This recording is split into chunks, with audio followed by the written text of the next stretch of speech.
Some of the top brands in the entire world are so successful because they understand this one thing: mind control.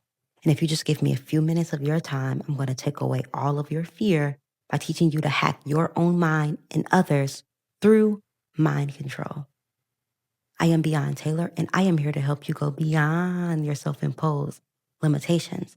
I am a creative embodiment coach, and I help women blow up their income and impact online. If you are just getting started, or if you are a veteran in the online business space, this video is going to help you release any fear that you have around showing up and showing out online to blow up your income. We're not going to be talking about manipulative tactics. We are going to be talking about very basic understandings of how the mind works so that you can learn how to control your mind, which is inevitably going to control others. Hint, hint. When we're talking about mind control, essentially, in order to control others' minds, you have to learn how to control your own, because your mind is the world mind. You understand that the whole world is mental.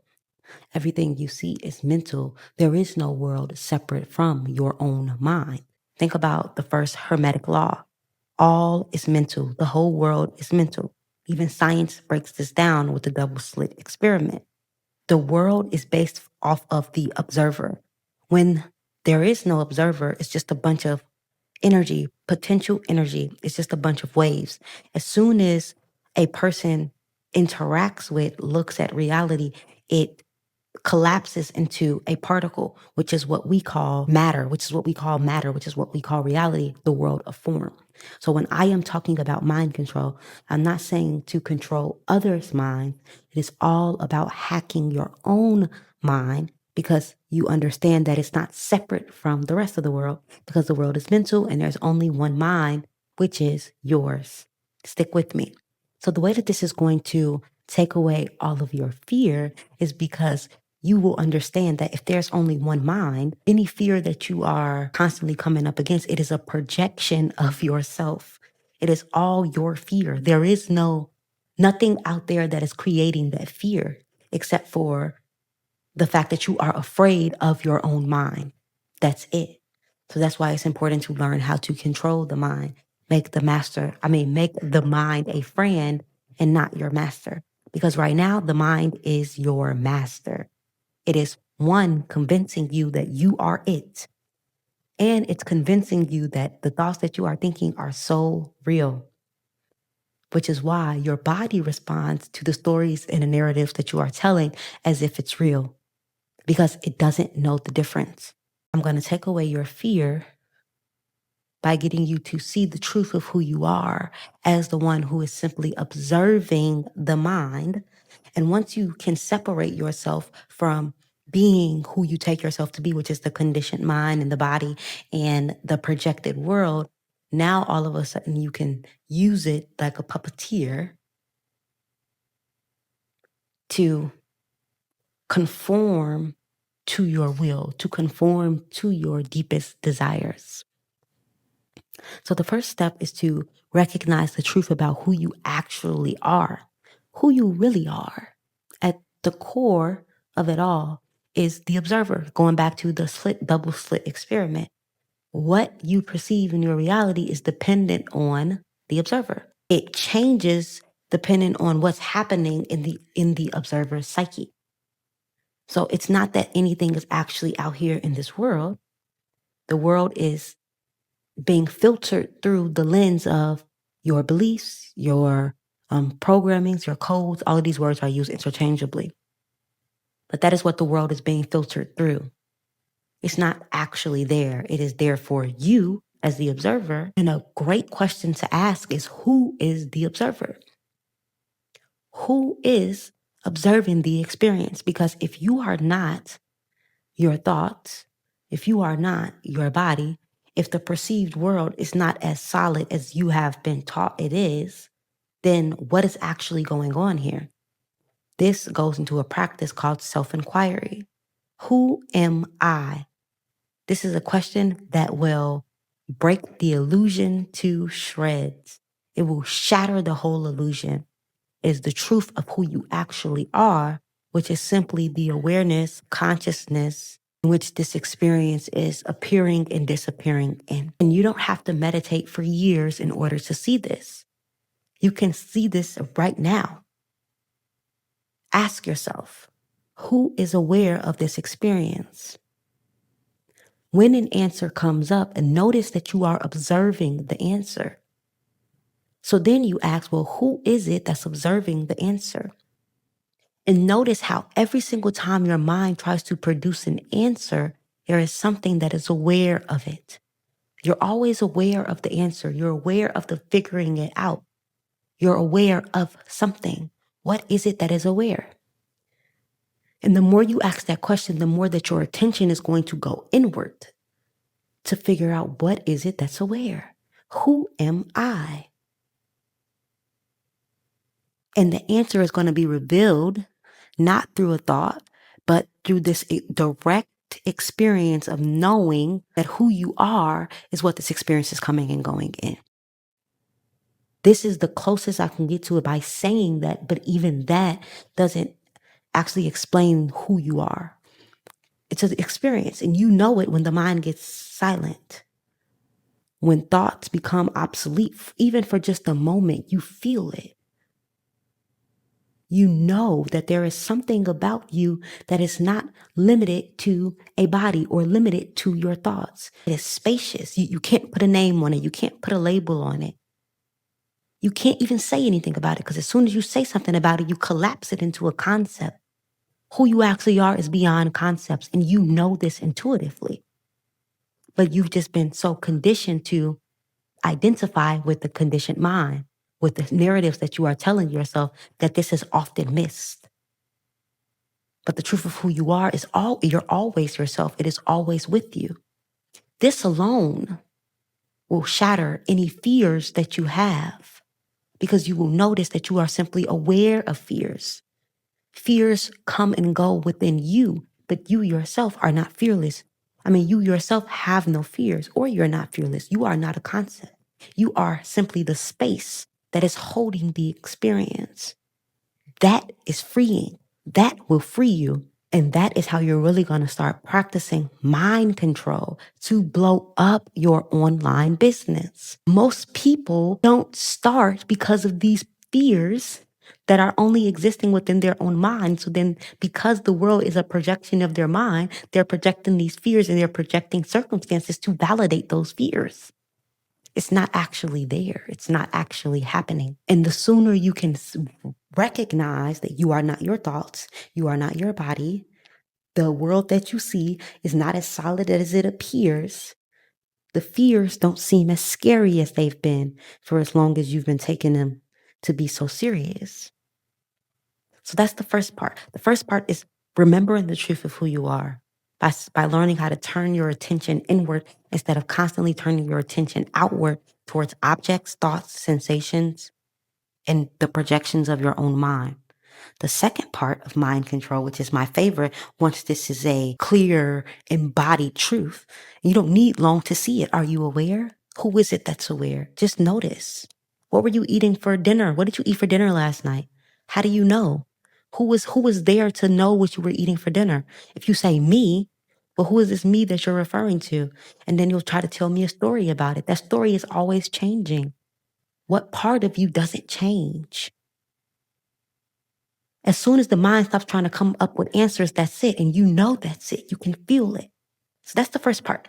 Practice that. It's self-inquiry. I also have a guide, $7 down below, or you can get the guide when you just sign up for my community, Confident Creator, where I help you expand and blow up your income and impact online. We have a monthly calls, and you get access to the self-inquiry guide, and you get access to the trigger journal, and so many more resources to help you stay consistent with building your online business. That's the first step. The first step is to see that you are not what you perceive. And the second step is to see that you are not separate from what you perceive. So you are absolutely your projections. And that's great news, because it means that there is no objective world. It is all a subjective experience. And when you can see that you're not your mind, but then start to use the mind as a tool, what it was intended for, to create, now all of a sudden you are controlling your experience by controlling your mind. And you control your mind based on the stories that you are telling yourself. based on the narratives that you are entertaining, shall I say. Because truly, you aren't thinking any thoughts. You are only receiving thoughts. But you can control what thoughts you are giving your attention to.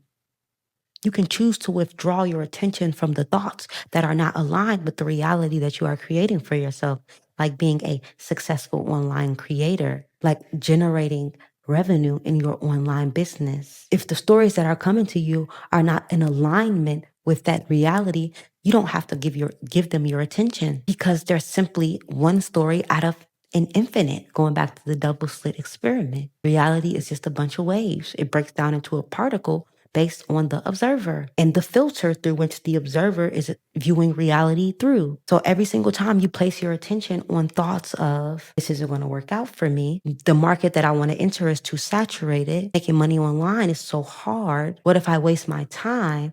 And you keep your attention there on those thoughts, then you're going to perceive reality through that filter. But if you start to change your attention and place them on thoughts of course, this is going to work out for me. It's never been easier to make money online. The content that I create is the exact content that my audience wants. There's someone out there who is waiting for the way that I talk about this topic, the way that I present. They're waiting for my tools, my medicine, right? You start to place your attention there, then the reality that you see is going to be filtered through that lens. So now all of a sudden, where you saw, nobody appreciating you or cheering for you or supporting you, when you see it through the lens of these new codes, because you're placing your attention on these thoughts, then all of a sudden you're starting to see opportunities. You're seeing people supporting you. You're seeing all these ways to earn income online, right? The ideas are coming to you. You have the inspired action to move. You're moving joyfully. It doesn't feel hard. It doesn't feel like too much responsibility, because of the fact that you are controlling your mind. And the biggest brands understand this, which is why they keep their attention on success. They don't even consider failure. And Earl Nightingale's, what is the name of that? I can't, I'll put it on the screen, but he has this audiobook I used to listen to all the time. And he said, you must act as like it was impossible to fail. Or someone said that to him, like, she acted as if it was impossible to fail. That is what some of the biggest brands, the biggest businesses in the world are doing. They are controlling people's minds because they are acting as if it is impossible to fail. And because they are acting as if that is the way, they are viewing reality through that lens to where they have a successful business. And everybody in that reality is just reflecting that back to them by being the consumers of the brand, by talking about the brands or businesses, by supporting it, by being diehard fans. That didn't happen because they have a great product. Sure, that's important to have a great product and a service, but it happened because in the minds of the founders, in the minds of the individuals who are running the brands, they don't consider failure as an option, period. So other people have to reflect that. And this goes into the phrase, everyone is you pushed out. That's this concept in the law of attraction, law of assumption, manifestation space. Everyone is you pushed out, which means everyone is just echoing the beliefs that you are giving your attention to. You can't control what beliefs come to you, but you can control where you are placing your attention from the perspective of being a separate self. You can control where you are placing your attention. That is the grand illusion, is of choice. So use it well and use it beautifully. And then you use that while also understanding that none of it is actually you. It's just a play of the mind, and you are the one watching the mind. How much looser would you start to approach your business from this understanding, from holding both of these, it seems to be polarizing viewpoints at the same time, that you are controlling everything while also controlling none of it, that you are everything while also being none of it. To hold this is what I call being Buddhist monk meets the rock star. You have the inner stillness of a Buddhist monk, the enlightened understanding of reality of a Buddhist monk, while approaching life as a rock star with the audacity of a rock star, the audacity to believe in yourself, to believe in your vision, to move even when there's fear. This is the tantric approach to business, to life, to love, to everything. Okay, that's all I got for you guys. I intend that I got all of your fear out of the way by reminding you of who you are and giving you the codes to keep your attention on to navigate your own dream realm as you are building your business. And if you love what I'm talking about, be sure to subscribe, like, share with a friend who's also on this road of being the Buddhist monk meets the rock star, who's also on this road of building a online community, online business. I have a course that's coming out August 8th. It's called Fully Seen Codes. It's going to tie everything that we talked about in this video into a very neat bow, and you'll have it right in your back pocket. Sign up for the waitlist to get early bird pricing and some exclusive offers that are only for people on the waitlist. Sign up for that down below. My community, Confident Creator, is down below. It's only $27 a month. And if you feel like you're feeling this pull, this call to work together, sign up down below. I have a intensive call. It's 1 hour for 60 minutes, and it is 333. So sign up for that down below. And that is all I have for you guys. I'll be talking to you soon. Bye.